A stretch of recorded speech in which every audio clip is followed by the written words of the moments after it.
Welcome to the second session in our spring webinar series, Conversations That Matter, the Intersection of Racial Justice and Life Issues. My name is Jess Keating, and I'm the Program Director of the Notre Dame Office of Life and Human Dignity in the McGrath Institute for Church Life. We're delighted that you've joined us today for this webinar series, which explores timely issues of racial justice, the sanctity of life, and the Catholic Church. Today, we'll be discussing the complex historical and contemporary relationship between anti-Black racism, the immigrant experience, and the Catholic Church. It's now my pleasure to introduce our speaker today. Sam Rocha is an associate professor in the Department of Educational Studies at the University of British Columbia, where he specializes in the philosophy of education. And he was the winner in 2019 of the Killam Teaching Prize. He is the author of 4 books and a musician with 6 albums and singles. He's also a popular Catholic writer, and his writing has appeared in America, Commonweal, Our Sunday Visitor, Church Life Journal, and more. For more information about Sam, you can view his website at www.samrocha.com. Sam, thanks so much for joining us today. Thank you so much for having me. So I want to take us back to our first talk. In our first talk in this series, we heard from Gloria Purvis, who focused directly on the sin of racism. Do you mean to sort of shift our focus today to immigration? Thank you so much, and thanks to Gloria for her talk. I was fortunate to be able to listen to it and was really edified by it, also convicted by it. The short answer is no. I am absolutely not trying to pivot in this talk from, you could say, questions of racism to questions of immigration as if they were separate. My intent today is to actually show the way in which the two are imbricated upon each other, and to of course make that argument with some appeals to historical record and other things. I might, though, not so much shift, but maybe zoom in my focus around, instead of the term racism, which of course can be used in a very generic sense of like xenophobia in general, and really focus on anti-Black white supremacy. And in some sense, it's redundant to say, on the one hand, anti-Black, and on the other, white supremacy. Those two, they're kind of repeating the same thing over and over. If I could just gently suggest, though, that if we especially zoom in on white supremacy, it's acquired a certain journalistic ring for obvious reasons because of white supremacists, the KKK, stuff like that. But if we look closely at what white supremacy says, it's an ideology of centering this thing called white, or this thing called whiteness, and putting everything sort of within, orbiting around it. And so white supremacy is not necessarily reducible in its conceptual sensibility to the crimes and evils of the KKK, while those are obviously horrible symptomatic expressions of that. White supremacy, at its core, is about a particular idea, which is an idea of race, and it's a modern idea of race, that places whiteness, or this concept of whiteness, at the very center, or at a sort of supreme place, and puts everything else underneath and around it, and arranges things in that way. So it's an axiomatic expression. It's an expression of value. It's an expression of order. It's an expression of what is worthwhile, and what is has most worth. By focusing on white supremacy, we see that anti-Blackness is essentially what it means. And in this talk, I really want to ask for us to focus upon not just racism as generic xenophobia, but specifically on this white supremacy form of anti-Blackness that, as I hope to show, we could observe historically in a more clear way. Otherwise, what ends up happening is this entire conversation easily washes out into a very into human history and the sins of of Cain and Abel or whatever else you want to put in there. This is kind of like anti-Semitism, which is a very specific form of xenophobia. Anti-Black white supremacy is, I would say, also very specific. And in this talk, I would like to focus on that. And I believe Gloria was doing that as well. I'm just going to be a bit more pedantic about it today. Great, thank you. So you mentioned that white supremacy and its relationship with anti-Blackness is a historical phenomenon. And your title talks about, we use the allusion strange fruit. Can you locate a little bit more about the history of white supremacy as this organizing axiomatic concept? And maybe explain a little bit this allusion of strange fruit in the title of your talk. Absolutely. Thank you. I think I'll take the second part on strange fruit first and use it as maybe a way to illuminate the previous notes on white supremacy. Those of you who listen to jazz and to jazz soloists may be familiar with a form of quotation that's very common within jazz soloing, where in the middle of an improvisation, a jazz soloist will many times and oftentimes either quote directly or allude to a quote of another song from another artist. And sometimes it can be very silly, like Popeye the Sailor Man or something. In other cases, it can be very deeply nested quotes that only a certain person might be able to recognize. I have to admit that my use of strange fruit is definitely one of these quotes or allusions. And it's by no means original, but it's not Popeye the Sailor Man. It's quite serious. James Cone, to my knowledge, is, well, when I'm using it, I'm first and foremost relating back to James Cone's lectures, which became the book of Strange Fruit, the Cross and the Lynching Tree, where Cone sought to unite these seemingly incommensurable symbols of the cross and the lynching tree. And his vehicle, one of his poetic vehicles for that, aside from Acts and a few other places, was Billie Holiday's song, Strange Fruit. And so this carries us from Cone into Billie Holiday. One thing people don't know about Billie Holiday is that unlike Cone, who was one of our Protestant brothers and sisters in the Black church, prominent, not just prominent, that almost seems like an understatement, really the father of Black liberation theology, for whom the foreword in English was written by a Catholic philosopher, Paulo Freire. But Billie Holiday was Catholic. And her Catholicism is actually, I think, a painful thing to read about in her autobiography. And when she sang Strange Fruit, she writes in her autobiography that she was thinking particularly of the death of her father, who was not lynched, but who died because the hospitals in Texas wouldn't admit him with pneumonia until he was finally able to find a Jim Crow ward in which he could be treated, of which he eventually died. And to her, this poem, Strange Fruit, which itself was written by a Jewish immigrant teacher, reflecting on the atrocities of lynching in the South, atrocities that have been made graphic and present ever since, at least to my knowledge, Ida B. Wells in the 1890s.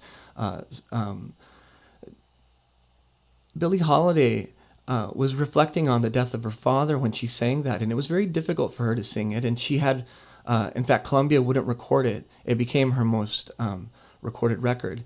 But this allusion to Strange Fruit for her wasn't necessarily literal, but it did refer to something that was very concrete. And I think this sort of reality that's yet not reducible to a sort of literal empirical instantiation is the way we see the Black intellectual tradition talking about white supremacy and anti-Black white supremacy and racism, things like the veil, double consciousness, the color line, these kind of classic concepts that come to us, in this case from Du Bois.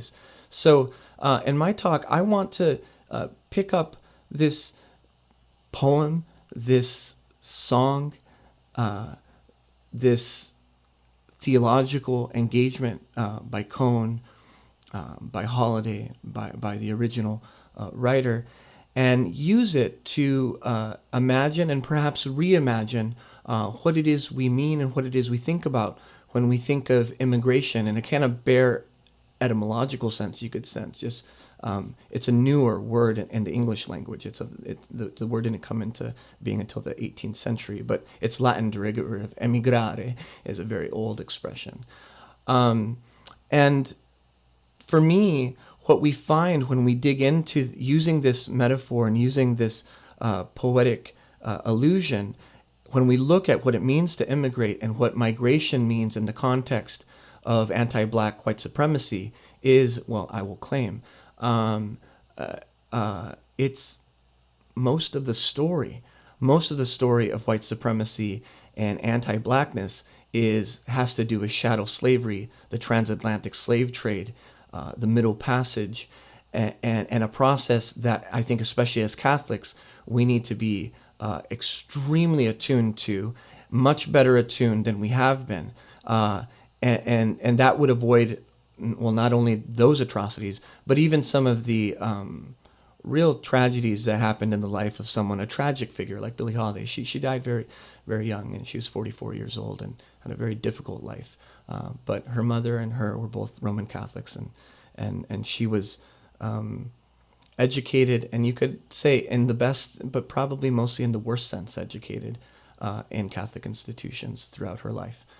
So for me, these are things that Catholics need to bear in mind, and so I'm alluding to this tradition and to this expansive, really, set of associations. I haven't even dug in, by the way, into strange fruit, like itself, and its allusion all the way from Eden to Mississippi, and there's so much more we can go in, but I obviously can't talk for the whole time about that particular thing. But I invite everyone, of course, to not close off their hearts from really going into some depth on what this allusion is referring to. Yeah, thank you. So I'm wondering if, having sort of expanded and broken open the allusion to strange fruit, you can locate some of this historically for us, in terms of how anti-Black white supremacy becomes the framing concept for the West in many ways. Yeah, thank you. I'll start at the tree. One of my worries, by the way, is that the degree of perversity that lynching entails is so it's so high that it often can produce a kind of coping mechanism where we look away, right? And I think in this particular moment, it's important to look towards it. So maybe if you would permit me, there's a very short passage in Ibram X. Kendi's introduction to W.B. Du Bois, a couple selections of his work, including The Souls of Black Folk, The Talented Tenth, and The Souls of White Folk. And he describes the lynching of a black farmer, Sam Hose, which happened right at the time and right in the place around Atlanta that Du Bois was living and writing whenever he published his magisterial text in 1903. Forgive the how graphic this is, but I think it's important to realize that while this is in some sense an illusion, it is not in some cheap sense a metaphor. This is not plastic. This is not Popeye, I insist. Hose's fingers, hands, ears, and genitals were sliced off. The flesh on his face was skinned off. Some people fought over his body parts. The rest watched his body hanging from a tree and being burned alive. Hose's knuckles were on display at a store farther down Mitchell Street, if Du Bois cared to see. This is the level of the atrocity we're talking about. This is the level of the atrocity that was documented by numerous people. In particular, the journalism of Ida B. Wells really broke this open in some sense into the kind of national consciousness. I'd like to begin here both because it shows that this illusion is not cheap grace. It's not a mere aesthetical decoration. But it's also deeply ironic that this kind of barbarism was in fact very, very rare, if not completely unheard of, that is the specific torture of lynching, before emancipation. Because before emancipation, enslaved African black people were considered property and capital, and it made no sense in that particular order to destroy one's property or one's own capital. In fact, the Middle Passage, where the boats would come in from the shores of Africa into not only the United States, starting in Virginia in 1619, but the shores of Brazil, the shores of Mexico, of Chiapas, of all over the Americas. It was often very cost effective to fill those boats with children because children's bodies were smaller and they were often weighed by the ton. And so you could sort of get more, this is barbaric, but product across. And so the atrocity of lynching is in some sense not even a full accounting of the moral abomination of slavery. It's in some sense a reaction to the loss of the black body as property, to the loss of the black body as capital, to the loss of the black body as the economy of the so-called New World. And the reason why I think tracing back from both the positive in the sense of sort of the actual reality of lynching all the way back to its absence, its negative encounter, is that, the story of 1619 is the story of whenever the first slave ship arrived in Virginia and the first 25 enslaved African people were sold. And that kind of began the story in the United States. However, if you read the way the story of 1619 is told, it's notable that that ship was not destined for Virginia. That ship was destined for Mexico. It was a Portuguese ship. And the Portuguese had been doing this for over a century. And they in fact did it a century before, in the 15th century. Before Columbus came here, they conquered the Canary Islands. And there was an entire interdictum of popes, of bulls issued to try and see whether the Portuguese or whether the Spanish or the Castilians, the Kingdom of Castile, the Kingdom of Portugal, had rights to these places and people. And they were often dressed in the language of evangelization and conversion and things like that. But they explicitly also gave orders under which Catholics and Catholic kingdoms and rulers and monarchs were allowed to enslave people.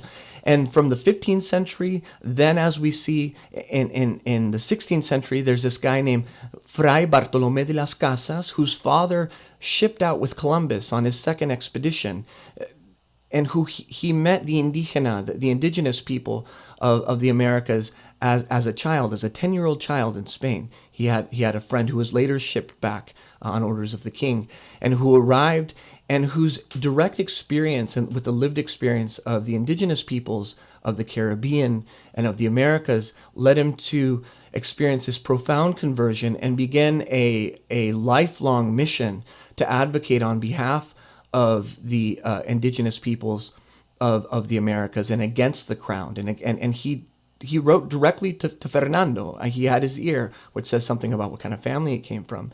But he also debated people like Juan Sepúlveda and others. People say sometimes, well, at the time, no one knew this was wrong. That is absolute, total nonsense. There's absolute records that people knew exactly what was going on. And the Dominicans, I get emotional about this stuff. The Franciscans, all these orders of preachers were walking around preaching. I just read a homily where they said to the conquistadores, to the encomienda system, you are walking in mortal sin. They would deny them absolution and confession if they didn't agree as their penance to let their enslaved peoples go. That's how serious these people were. And by the way, this is a thoroughly Catholic story. The Canary Islands, the opening moves of the transatlantic slave trade through the Portuguese and the Spanish into the conquest of the New World, Bartolomé de las Casas himself made a serious error of judgment early in his writings, where he actually thought it might be reasonable to enslave the African as opposed to the indigenous person. He deeply regretted this towards the middle of his life and tried to make restitution for it for the rest. And he definitely didn't start it. In fact, it was him knowing what the Portuguese were doing further south of him that led him to change his mind. The point I'm making here, friends, brothers and sisters, is that the story of the transatlantic slave trade is a Catholic story. That ship from Portugal destined to Mexico was not a part of the Protestant American tale that gets told, concocted from a very restricted geopolitical understanding of the United States as being born solely in this relationship between England and Puritans in the Northeast. The Americas, as we know it, from coast to coast, and especially south, when we talk about Florida, where the first mass was told in was said in the Americas, and all these things, is a profoundly Catholic historical narrative. And the transatlantic slave trade and chattel slavery in the Middle Passage, these sins are marks upon our beloved church, and it's as clear as the fact that English pirates, mercenaries, took that ship off its course to Mexico and brought it to Virginia, and with that brought the horrible sin and shame of slavery, and began the project of anti-Black white supremacy on these shores in this country at that time in the 17th century. That's one example of emigrare, of migration, right? I do worry sometimes, though, that people don't appreciate, though, how serious this is. In the country of Brazil, 70% of the migrants, in this etymological sense, of the first 250 years of that place were enslaved Africans. Many people see sort of Africans as sort of a labor force. No, they were an economy. They were literally capital. In many cases, the Portuguese who were owning slaves in Brazil were too poor to get on in the old world. And so they were having the slaves on loan to the crown so that they could be indebted to the crown as they themselves oppressed, obviously, their African slaves who they held as property. This is how deep this is why when people say that racism and capitalism are intertwined, it's not actually a speculative thought. It's the fact that capital, persons as capital, was literally an institution that actually existed for hundreds of years, not only in the country of the United States of America, but across the Americas, and with its ties back to Europe. So when we fast forward, though, to the 19th century, many people are probably familiar with the potato famine and the great migrations that happened to the United States from Ireland and from other countries thereafter. And there's a lot of narratives here that often try to relativize the harms against African Americans, against Black enslaved peoples, against the sufferings endured by people like the Irish and whatnot. And there's no question, of course, that what the English did to the Irish and to the Scottish and to the Welsh and other things, these were forms of sort of intramural colonialism, sure. But the scale, I think it's disingenuous to think that this was equivalent morally and otherwise to the particular kinds of anti-Black white supremacy that I've explained up to now. In particular, what we see in the historical record of the Irish treatment of African Americans in the United States, in places like Boston and New York and others, was they were profoundly racist, because one of the only forms of capital they had was their skin, which they wanted to represent as much as they could through a kind of assimilation into the center, which in the United States has always been a white center. And we see this wave after wave of Catholic immigrants, Italians, Germans. I'm Mexican American. And by the way, my family didn't immigrate here. My family's was in New Mexico and Texas long before the border was settled below us. And even in my community, I can see the same exact things. So there's a long-standing relationship between the not only Catholic institutional migrations and cultural migrations, colonialism and other things, but also of waves of specific demographic forms of immigration where non-black immigrants or people on a kind of margin or people of color, for instance, will run for the center, for the supreme center of whiteness, and leave behind as soon as they can black people. Now, we can think of anecdotal and historical cases where, of course, there are great champions of civil rights and other things within Catholic ranks, and certainly among these peoples. People see in their own oppression the oppression of others, and they reach out. People like Bartolomé de las Casas, as I said, people like the teacher who wrote Strange Fruit, people who marched with King, the priests and nuns who were, marching along with King. Yes, that's true at an anecdotal level, sure. However, it's definitely the case historically, institutionally, that this does not necessarily undo the fact that there has been a profound historical pressure that's existed not only amongst people who identify as white or who openly are able to claim the sort of promises of whiteness, but also amongst those who don't, or who don't very easily identify. And you can find this all the way going within the black community on the sort of spectrum of light skin and dark skin privilege, the relationships between marriage and things. If we go back to the lynching I described, this was about a guy who was making a lot of money, and people were mad about that. But most of the lynchings that we read in like Ida B. Wells had to do with a woman giving birth to a child who is too dark. And we've recently heard about this in an Oprah interview, but this is not just this was a situation where, in many cases, the documented cases of lynching came from rage from a father whose child seemed to be or appeared to be black to some proportion, which would lead to these, if they had enough power and violent capacity, these profound outrages. So the scale at which I'm talking about anti-black white supremacy and its relationship to migration and its relationship therein to Catholic culture and also Catholic institutions, but I would say also to the Catholic ability to have a moral voice with any credibility at all. Not only, and also the ability for Catholics to recognize its own black Catholic church, which is not only the American Black Catholic Church, which is very important and we should absolutely recognize, but also the Afro-Cuban and Afro-Brazilian and Afro-Mexican and Afro-Honduran, the Guarifanos. The scale and the magnitude and the degree to which I think these realities come to bear upon our consciences is monumental, and it is not simply a sort of Protestant sideshow or an American story that Catholics can easily accept themselves out of. There are more receipts than we can file at this point that are counterfactual to that idea.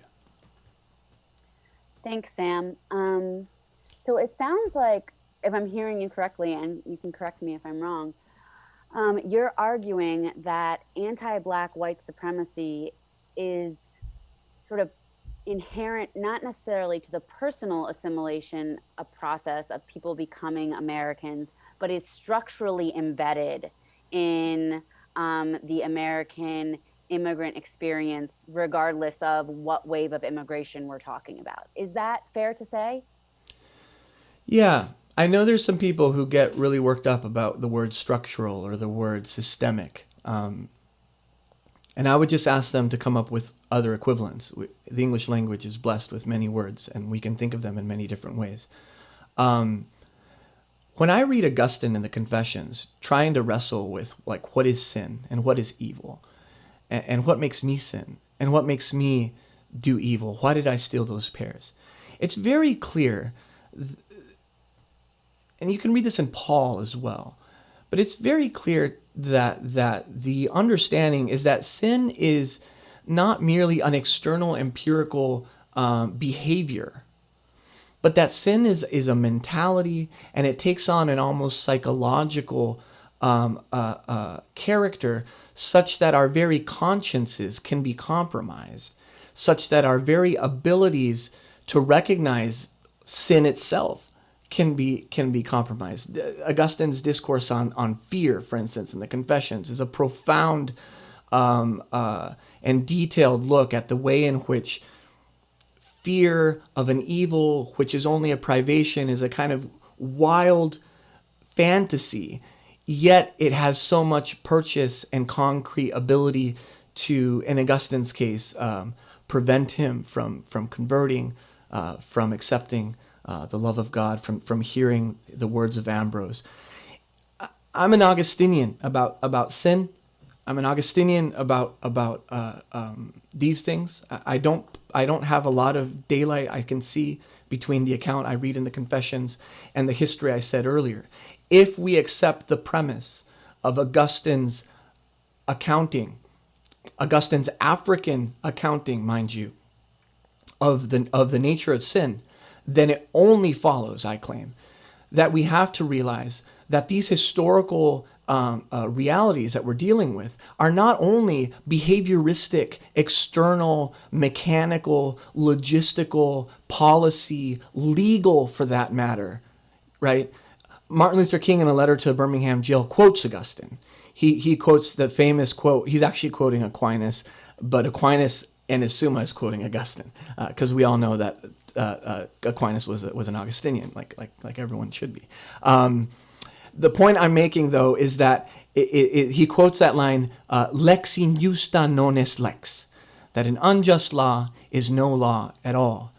This was an appeal to an idea that we see in Augustine, and that Aquinas, of course, fleshed out more further, and that King appeals to, as an imprisoned man, he was falsely and unjustly in prison, and why the black man and woman in the Jim Crow South and all over the United States were not breaking laws when they were opposing them or seeking new laws. And I think that a lot of times one of the limits of, for instance, critiques of structural or systemic racism is that the structures or systems are generally seen as legal. Like, most of critical race theory was built to address legal redresses, literally in law schools. That's a very limited context, right? I want to take a much more aggressive and much more expansive sense of what we mean by systemic and structural, getting into the systems and structures of sin that enter into the realm of the psychological, the realm of conscience, the proper, I would say, realm to discuss serious historical, but also serious personal sin, as we see in Augustine. So if we admit, I think, to the fact that sin and evil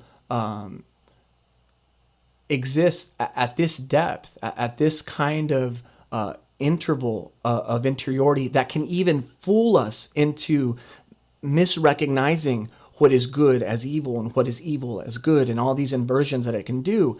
Imagine what 246 years of institutional slavery can do to a nation, and then 100 years of Jim Crow on top of that, and then an immediate attempt to sort of redress it all and call it some kind of a sexual liberation and all these other things, and sort of pretend as if there needs to be a hard pivot away from it because we figured that out now let's get back to the 50s. Like, that doesn't even make chronological sense, much less moral sense, right? And so to me, yes, I will say systemic, I will say structural, but I mean it probably more as a Catholic, as an Augustinian, than the merely, I would say, policy or legal analyses, or political, for that matter, analyses. There is a moral dimension, and I would say a theological dimension, that goes all the way down to the very constitution of our soul. And one of the most kind of powerful teachings that the Greeks passed on to us, and that Augustine also leans upon heavily, is the idea that the soul is immortal, but it's not guaranteed to be moral. And that the morality of our souls, the well-being of our souls is the fundamental analogy to the well-being of our cities and of our towns and of our nations and our society. This fundamental analogy between the soul and the polis and Plato and Aristotle and many others. This to me is exactly what I mean by systemic and systematic racism. If the state of our polis is in shambles, is unjust, is immoral, is literally unable to remember anamnesis, the great word for remembering, unable to remember its past, unable to remember where that ship came from Virginia, or didn't even know that 1619 was the date, or hasn't read Ida B. Wells, or has no familiarity with Martin Luther King, like if it's lost so much of its self, then it follows, I think, to expect that the souls of the citizens of the polis are also themselves going to be deeply impoverished morally, politically, spiritually, theologically, and all these things. And to me, this isn't a fancy theory. Again, I rely primarily on ancient thought and on patristic thought for this.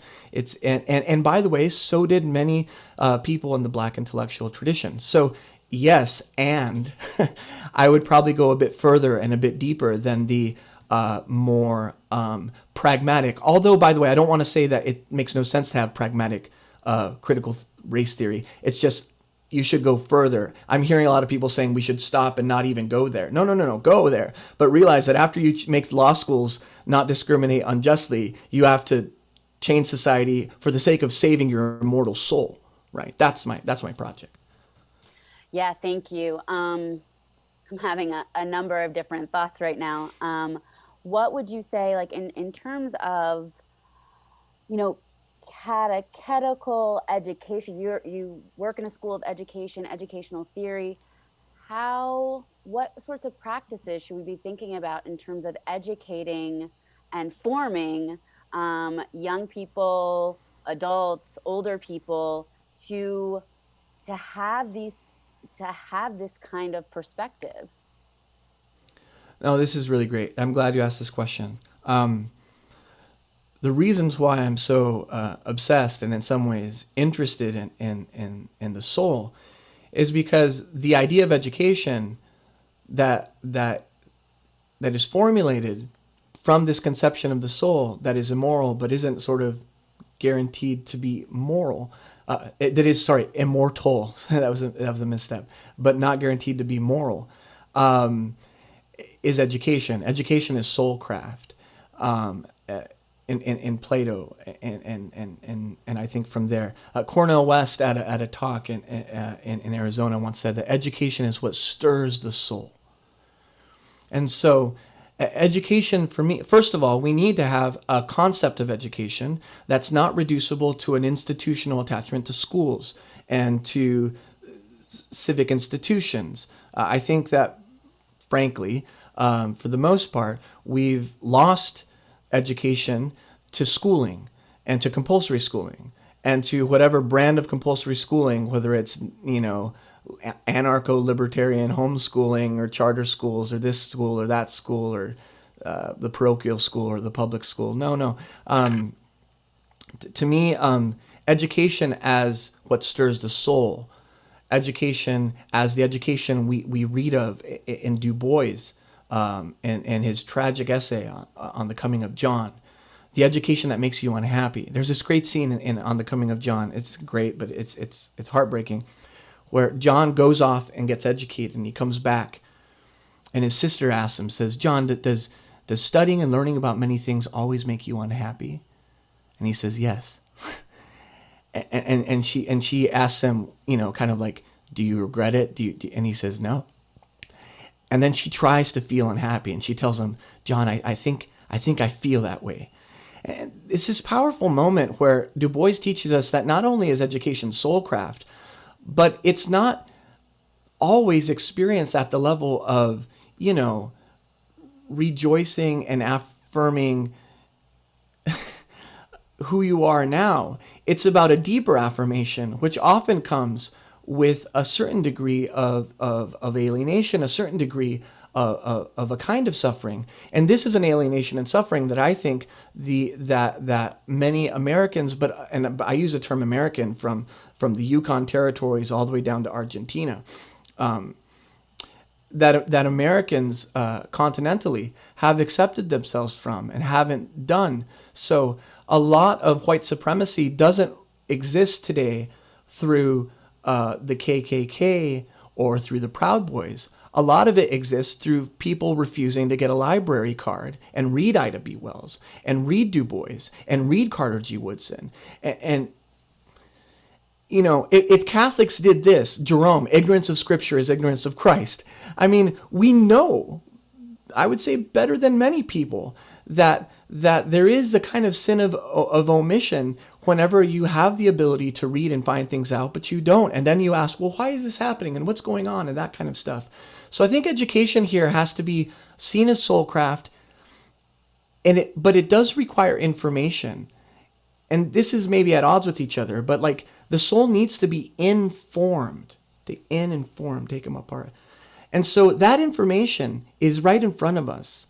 And there's loads of it. In fact, there's more in front of us than probably any of us can, within our lives and all the other things we have to do on the day-to-day, probably read from cover to cover. Right? You want to go back to Sojourner Truth and Langston Hughes and you know, and you want to go before that to Bartolomé de las Casas and learn Spanish if you have to, and then Portuguese to read before that and read the papal bulls and all that stuff. No, we can't do all that. But we also can't pretend that it's not in front of us. So I think the relationship between seeing education as the formation of the soul and as soulcraft on the one hand, but then of not being afraid of the suffering and unhappiness that education brings through that dragging the prisoner by the hair out of the cave and being alienated by the light of the sun and being forced nonetheless to realize that reality is truer and better and the good is there and it's not in the cave in the shadows. And to me, this educational project, this educational program, it has been outlined and has been detailed many times, and is being practiced, by the way, in really radical ways. I mean, one of the best treatises on education one can read is The Miseducation of the Negro by Carter G. Woodson, which is actually a critique. It's an internal critique of the Negro College of his time. But I challenge people to read that in a register of a critique of education and of miseducation, because he says something really radical there. He says that actually lynching is sort of, it's very difficult to say something like this. I'm not Carter G. Woodson. I never would say this. But he says this. He says lynching is sort of like the least of our problems. After reading you the passage that I read, it's almost stunning for me to say such thing in public. But he says it's the mind lynching. The fact that even if you desegregate the South, many of us will resegregate it for ourselves. And it's this form of mentality of psychological and soul abuse that to me has entered into not only the internal critiques as we see within the Black intellectual tradition, which, by the way, not all of it agrees with each other, and there's a lot of disputations. You could read Du Bois and Booker T. Washington and the essay that he writes, in response to him there. But Stokely Carmichael, Marcus Garvey. I mean, there's a lot of variety of opinion here.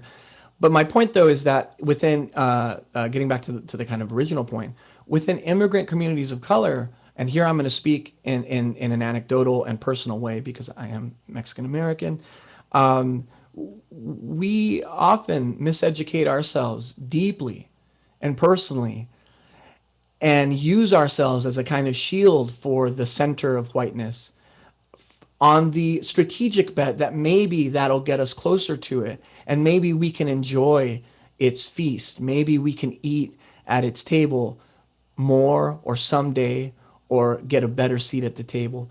People forget that Mexican Americans were listed as whites on the census, in fact, at a time when the census was just white, black and white. There was a Supreme Court case in 1954 called Texas versus Hernandez, that made the argument that Mexican Americans in Texas were white on the census, but they were a class apart, and that meant that legally, if they were going to be tried by a jury of their peers, those peers couldn't just all be non-Hispanic white people. That was a great victory, you might say, for my community. But at the same time, we weren't exactly nearly as vocal in the aftermath of the other Supreme Court case of that year, Brown v. Board of Education, and because that wasn't entirely our issue. And so historically, in my community has been very selective on this. And so when it came to labor and huelgas and Cesar Chavez and stuff like that, we took one side. And whenever it came to anti-blackness and anti-racism stuff, we have a more mixed variety of opinion. Richard Rodriguez's 1982 Hunger for Memory, his attitude about the English language and stuff like there. I like his work a lot, and he's in many ways, as a Mexican American, a great pride to me. But I can't deny that his treatment of the Spanish language in there doesn't have a sort of whiff that he himself admits through the lightening of his skin, and now he wants a darker skin and stuff. So these are complex movements, and but their complexity, I think, doesn't absolve people of color from the same burdens of education that I think everyone else deserves. And that means that we can't create our own separatist canons, I don't believe. And especially for Roman Catholics, I think we can't we can't skip the history before 1619, where the only people enslaving people were all mass attending Roman Catholics. You know, oftentimes under Catholic monarchs with blessings and all kinds of things like that. You know, so for me, the role of education is twofold. It's about understanding its depth as being at the level of the soul, and that analogy from the soul to the city, but then also taking a stance about curriculum that isn't afraid to be unhappy and isn't afraid to encounter things. This is where I think Plato was wrong. His big thing was, you got to censor the poets, make Homer less sad, let's make the gods less graphic. No, we need a sort of a more graphic and a sadder curriculum to awaken ourselves, I think, for the purposes of the kind of enlightenment that I think he had in mind with respect to education. So I know that's a very theoretical answer. Maybe it's not very practical, but again, the resources are all there. If you want the practical thing, like I said, get a library card. It's very, it's straightforward. Thanks, Sam. I want to, and for this really rich conversation and provocative conversation, we have received a few questions, and I would remind folks that if they would like to submit a question, please submit a question at life@nd.edu. I want to give our Q&A some time to swim here. So our first question is, can Dr. Rocha tell us his response to the Sublimus Dei papal bull from 1537, where Pope Paul IV forbade the enslavement of indigenous peoples, and how this was received or not received? And an additional question, should we be looking at this document and others like it to dig deeper into a more firm stance on anti-racism as a church? Yes, thank you. Yeah, so the 15th century is an interesting century when it comes to papal bulls, because there were competing accounts flying around Europe. The Pontifex Regnum, I believe, of 1457, if I'm dating that correctly, was the one that favored Fernando V, I believe, of Portugal.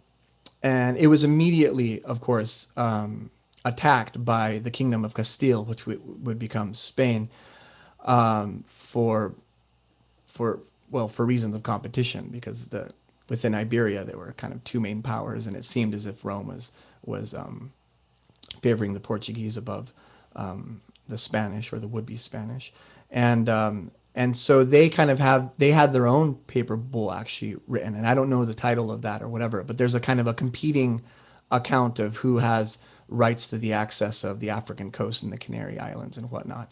But then there's also papal declarations that condemn slavery. And in fact, we can see kind of proto-condemnations of different kinds of slavery before this as well. And then in the aftermath of, like, after the starting of the transatlantic slave trade and chattel slavery, there are numerous. I mean, Bartolomé de las Casas wasn't the only guy running around objecting to indigenous enslavement or African enslavement or any other things like this. In fact, in the United States, in 1808, the United States made the importation of enslaved peoples illegal. This was seen as a great victory. For many, this was sort of like the equivalent to emancipation or abolition in many cases. It was controversial also.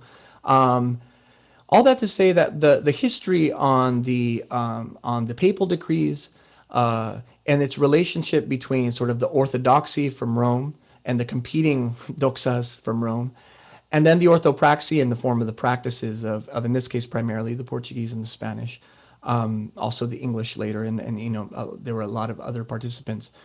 It's very mixed, but what's not mixed is that by 1619, whenever the ship arrived in Virginia, and then the aftermath of that, and in the form of the U.S. institution of slavery and whatnot, those things aren't quite as vague. But I think it is worth, by the way, reading the church's condemnations of slavery.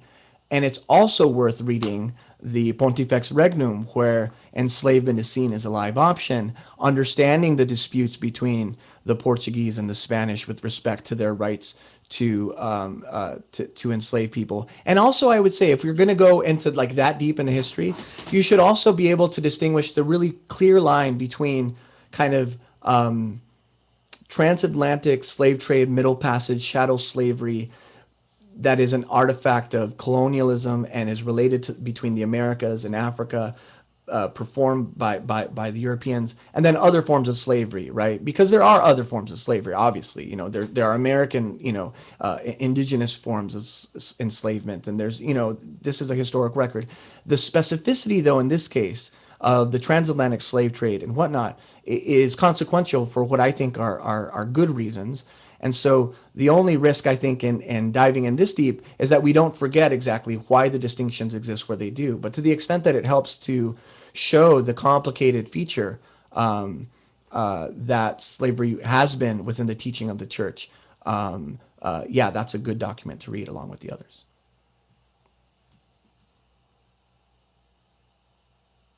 Oh, you're on mute.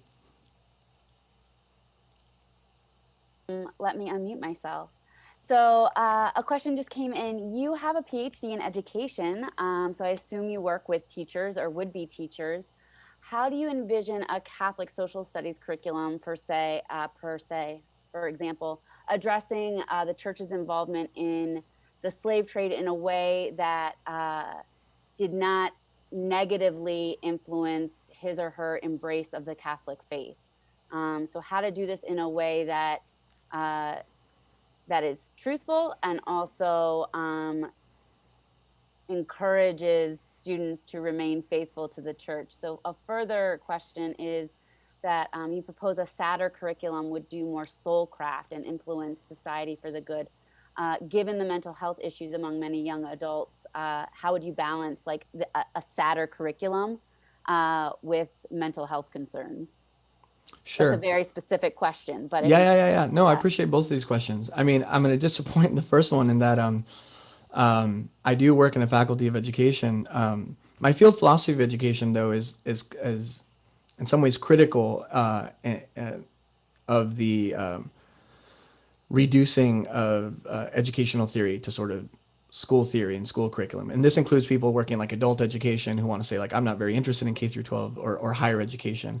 And also those of us who aren't particularly interested in sort of education in its purely institutional instantiation and want to think about it in the within the more expansive understanding of education. So I might not be the best person to create a social studies curriculum, but I would simply say, as a parent who has 3 kids, that there are very basic criteria of decency whenever we consult historical record. And it's not very difficult to realize that the narrative of a mainstream social studies curriculum is continues to put a kind of emphasis on a white center and does not offer not only the counter narratives, but even the internal counter narratives within of these things. Like, how many times when we read about revolutions do we read about the slave revolts? No, it's France, it's England, it's the American Revolution, right? It's the Mexican Revolution, for that matter. How many times, whenever we read about civil rights, do we read the DC address, "I Have a Dream," and skip "Letter from a Birmingham Jail"? So for me, it's oftentimes it can be through simple substitutions at the level of curriculum. But I think the general point, though, is that we have to tell the truth, because as Catholics, and this gets to the second question, I don't believe the Catholics should be primarily concerned with self-preservation. I think we should be concerned with the truth. Augustine wrote the Confessions and his retractions and all these things as the Vandals descended upon North Africa and invaded the Diocese of Hippo. And do you know what he did? He did nothing, because he understood that his commitment was to the truth. And he left us with a record that in some sense, in some ways, has outlived and outlasted that Vandal invasion. But in other ways, it hasn't. Geopolitically, modern-day Algeria is not exactly the heart and soul of Alexandrian Catholicism anymore. But so to me, I'm not afraid I never want to see the Catholic be concerned that if they tell the truth, their Catholicism will suffer. This to me is not Catholicism to begin with. Anyone who is sort of counting their how much truth can I afford to say but not actually offend. No, the truth is what matters. If we do not care about the truth, and if we do not care about the absolute immortal reality of a child's soul, then the sacraments and the church and everything like those, we make a mockery of it all. To me, the primary concern has to be with the truth, and we need to do that fearlessly. You have to realize, when Du Bois published in 1903, whenever King wrote, whenever these people, they wrote this knowing that there was a small but real percentage that could literally get them lynched. They could become the strange fruit hanging from the poplar tree, swinging in the breeze of the southern wind. And they did it anyway, because they were concerned about the truth. Billie Holiday sang Strange Fruit because she was concerned about the truth of what happened to her father and what happened to her mother and what happened to her, in some cases at the hands of Catholics, as a Catholic. I don't think we can simply strategize or do an accounting job of the pros and cons of telling people the truth. No, we tell the truth. And that is simple, and it's absolute, and it has to be non-negotiable for Roman Catholics. And any Catholic, I would say, who's willing to compromise on that will answer to God on the last day.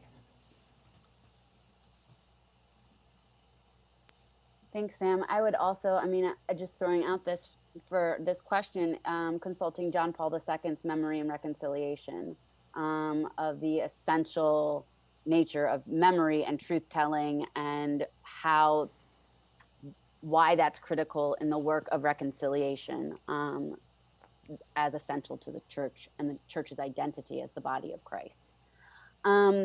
We're about at the top of the hour, but before we conclude, I wanted to ask, you spoke about using a library card. For those in our audience who are looking to learn more, where would you suggest they start? What are one or two must-reads that you would recommend? Well, the first thing I would do is go back and listen to Gloria's talk. That's a live wire, and that's not a bad place to start, scratching out some part of the surface. Gloria and I had a long conversation over this past summer, which we published in the Church and Life Journal, which I think has within it its own bibliography that one can consult. Interestingly enough, I began the conversation trying to talk about the color line, which is the problem of the 21st century is the problem of the color line. It's a quote from W.B. Du Bois from his book, The Souls of Black Folk. And Gloria cleverly and critically and lovingly pressed me to a less read text, which is The Souls of White Folk. And we ended up shifting the conversation really to that text and bearing that out. I don't work for Random House or Penguin, but the Penguin Classics edition of W.B. Du Bois's The Souls of Black Folk and The Souls of White Folk and the Talented Tenth, which is really an essay on education. I mean, the 2018 edition with Ibram X. Kendi's introduction is just a fantastic primer for anyone who wants to get, you know, their hands on this and begin reading in this tradition and understanding it. And as you read it, I would just say, you know, mark off who's in dialogue with these people. Carter G. Woodson's Miseducation of the Negro is absolutely essential reading to my mind. Fratelli Tutti, which overtly talks about racism by Pope Francis, the recent encyclical, I think is important. And then, you know, Bartolomé de las Casas, he has this, it's in English, a brief recounting of the conquest of the West Indies. I'm just he has two books, a long one, the history of the West Indies, and then the brief account of conquest. The brief account is better because it's a letter he's writing to the king where he gives descriptions of these massacres and whatnot. If you want to talk sad education, this is really a part of that story, I think, as well. So there's a few texts you might want to take a look at. Thank you so much, Sam, and thank you for joining us today for this important conversation. Thank you to all of you for joining us for our second session in our spring webinar series.